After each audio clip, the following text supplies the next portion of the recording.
Ayi Katonda waffe, tutegedde amazima nti entebe ye ey'obulamuzi bw'oku nsi njereere.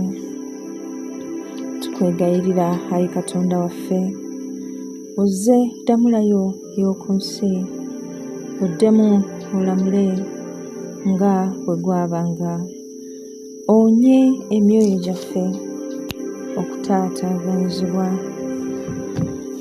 Laba Ayi Katonda waffe, obukulembeze bwaffe obwali obw'ekitiibwa era mwe twayitanga okumanya amazima go, n'obwagazi bwa bajjajjaffe bwe baalinanga eri obwakatonda n'obwakabaka, byatuggyibwako embuyaga ezajja zikunta okuva emitala w'amayanja.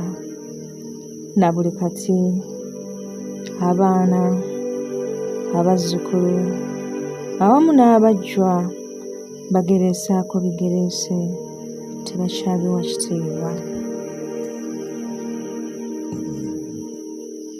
Ayi Katonda waffe, tutegedde amazima nti agaali amazima gaafuulibwa obulimba, n'obulimba ne bufuulibwa amazima.